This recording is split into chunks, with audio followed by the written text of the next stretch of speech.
Most of us take Windows, Mac OS, or standard Linux for granted. We view them as neutral, safe platforms. I used to think the exact same thing. I believed that an operating system was just a digital stage and the applications were the real actors.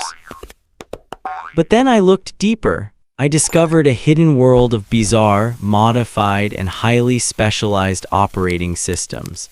Some of them are built by governments to spy on their citizens. Others are created by lone programmers driven by obsession. And some are clever traps designed to turn your expensive graphics card into a tool for hackers. Technology companies make things incredibly confusing. They hide these realities behind complex technical jargon. I want to strip away that complexity today. We are going to explore the secret systems you probably never knew existed and why they change everything we know about digital control. To understand how we ended up in a world of weaponized software, we have to travel back to the early days of personal computing. In the beginning, an operating system was a simple bridge. It connected human commands to physical silicon. It was a tool to solve basic, practical problems. How do we read data from a floppy disk? How do we print a document on paper? But as the internet grew, the role of the operating system shifted dramatically. It wasn't just a bridge anymore. It became a gateway. Governments quickly realized they could control the flow of information at the very root. Hackers realized they could bypass firewalls by modifying the core code of the machine itself. The battle for your desktop wasn't just about convenience anymore. It became a quiet, invisible war for ultimate control. Think about what happens when you plug a USB drive into your computer. You probably just expect to copy a file, maybe a movie or a document, and move on. But in one corner of the world, this simple act is a trap. This is the reality of Red Star OS, the official operating system of North Korea. On the surface, it looks clean and familiar, almost identical to Apple's Mac OS. But underneath that sleek aesthetic lies a highly sophisticated surveillance tool. When you plug a USB drive containing foreign files into a computer running Red Star OS, the system doesn't just read them. It silently writes a unique, encrypted identifier directly into the metadata of those files. If that USB is passed to another computer, that computer adds its own digital mark. German security researchers analyzed the system and found that if a citizen tries to share a banned movie, the government can trace the file's entire journey. They can match every single computer it has ever touched. If you try to disable this tracking, the system automatically detects the change and completely locks itself down upon reboot. Imagine if every time you lent a book to a friend, a tiny, invisible ink stamp recorded your name, your friend's name, and the date. This would allow the police to see exactly who read it first. That is what Red Star OS does to digital files. For those living under this system, it means absolute surveillance. There is no such thing as private sharing. A single digital file can lead the authorities straight to your door.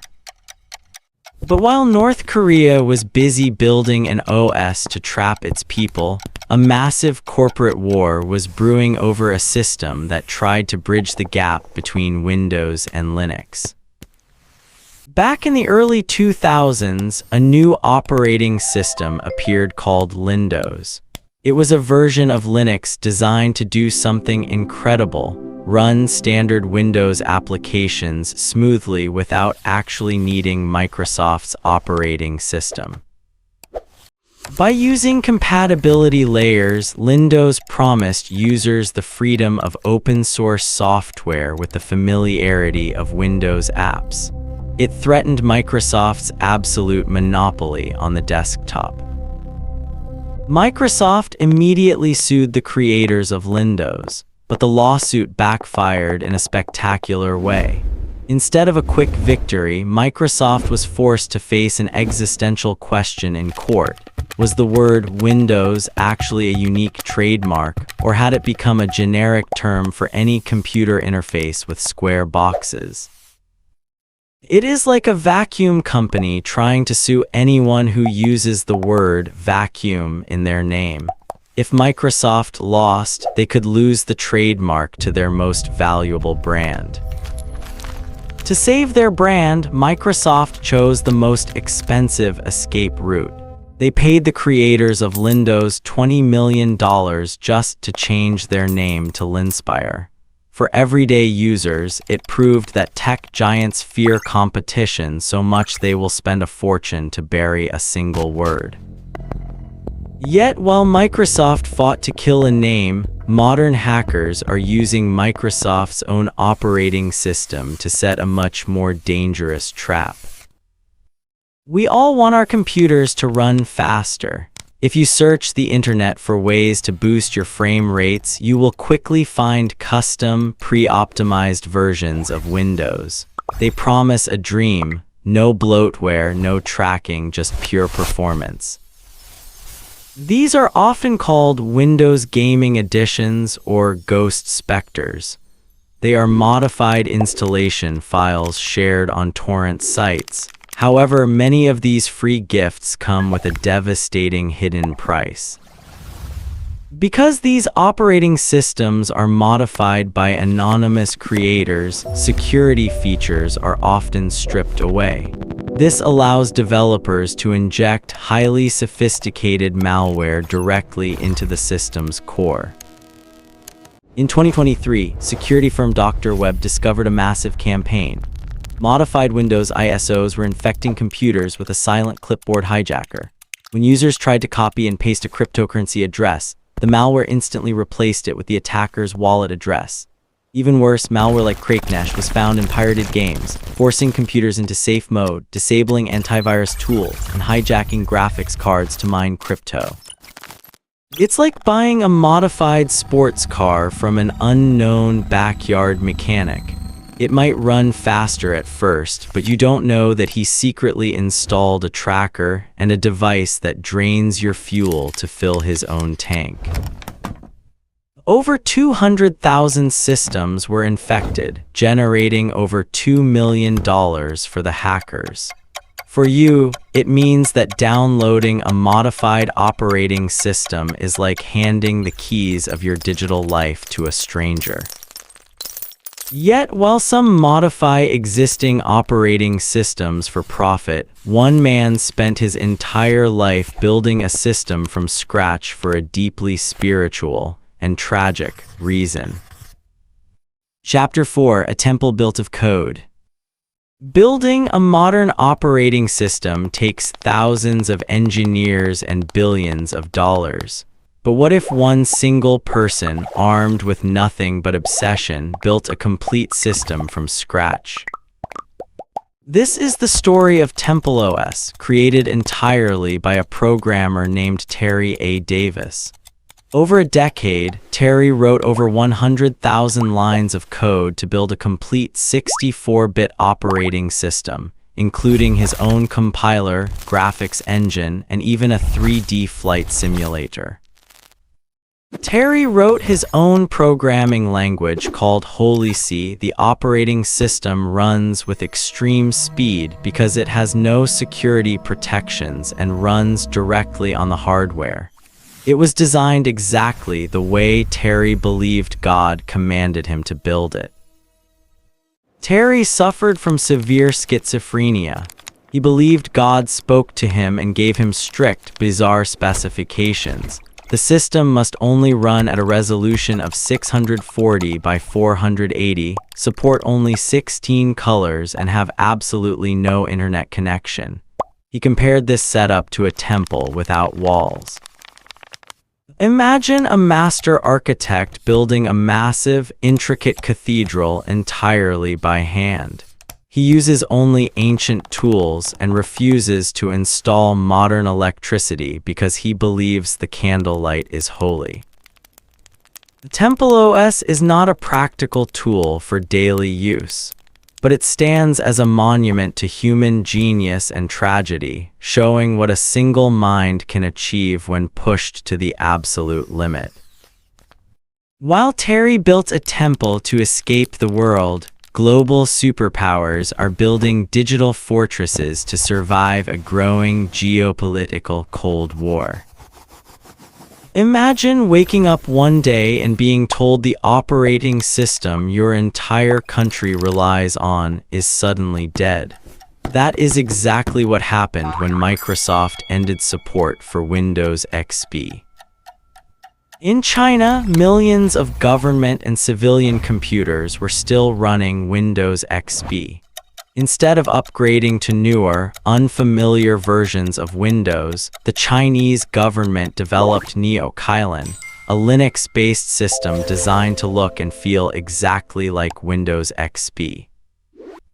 By mimicking the Start menu, taskbar, My Computer, and even the Recycle bin, NeoKylin allowed users to transition to a secure, domestic Linux operating system without needing any retraining.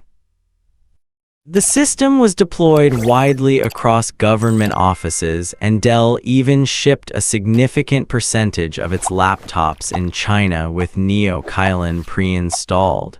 It wasn't a cheap knockoff, it was a strategic move to secure critical infrastructure.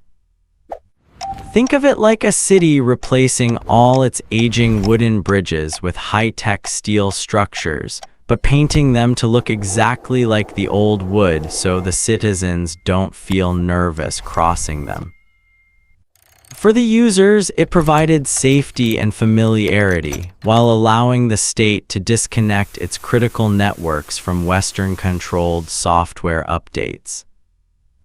But China is not the only superpower looking to sever ties with Western technology.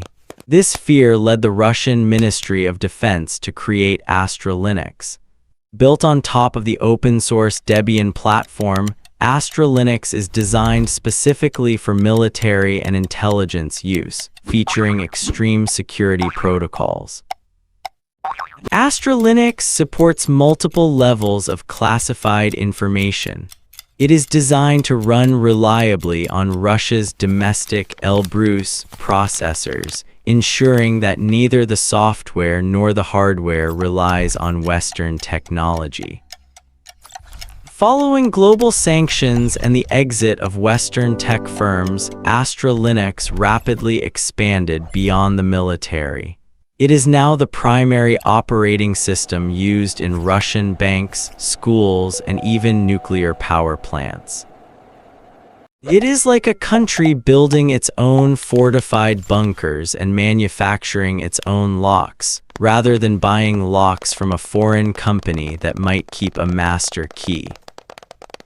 For users, it means absolute sovereignty over their data, but at the cost of being locked out of the global software ecosystem.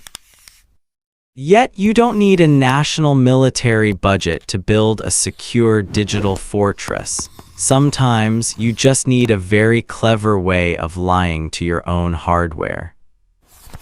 This is the philosophy behind Qubes OS and Parrot OS. Qubes OS is a hypersecure system that isolates every single application into its own separate virtual machine, while Parrot OS is a specialized Linux distribution packed with over 600 hacking and security tools. In Qubes, if you open a malicious email attachment, the malware is trapped inside a temporary virtual sandbox. It cannot access your photos, your passwords, or even see your real IP address. Parrot OS, on the other hand, provides the exact tools professional security testers need to find these vulnerabilities in the first place. Journalists and whistleblowers often use Qubes OS combined with Tor. Even if a government-grade spyware infects their web browser, the spyware is blind. It cannot escape the browser's sandbox to find the user's real location or files. Meanwhile, Parrot OS is used by penetration testers, ethical hackers hired to break into systems legally to find weaknesses before criminals do. Using Qubes OS is like living in a house where every single room is a sealed, airlocked vault. If a fire starts in the kitchen, it cannot burn down the living room. Using Parrot OS is like owning a professional set of lockpicks. If you use them on your own doors, you are a security expert. If you use them on your neighbor's doors, you are a burglar. The tool itself is neutral.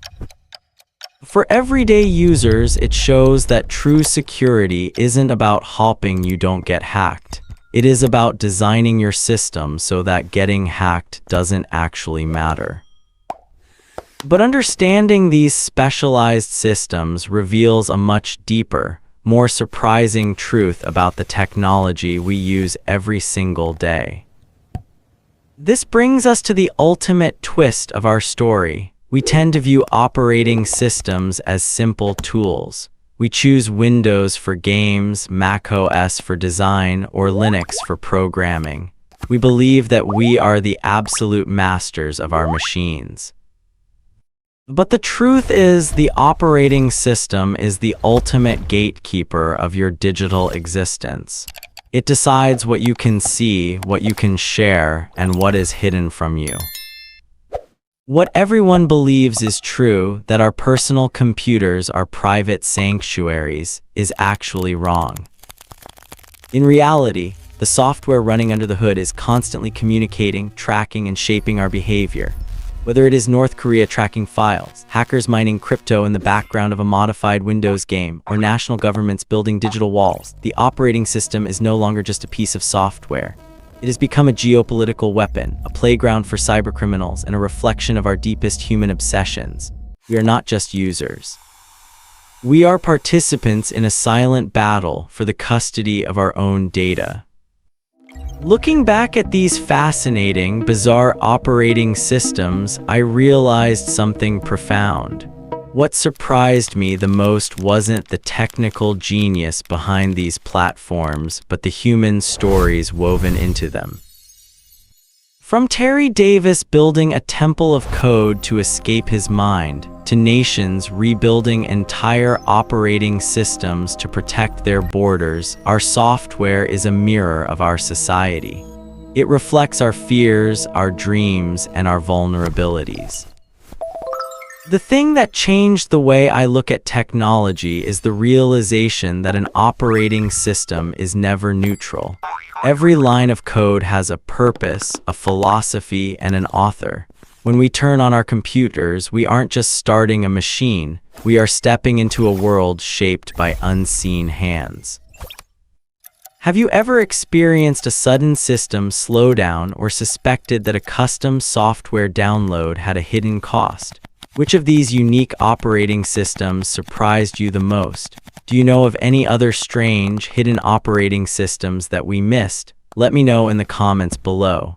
I would love to read your stories and chat with you about them.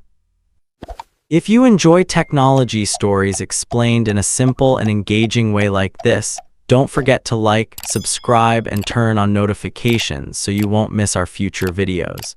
Every week, we'll explore the familiar technologies that hide fascinating truths most people have never noticed.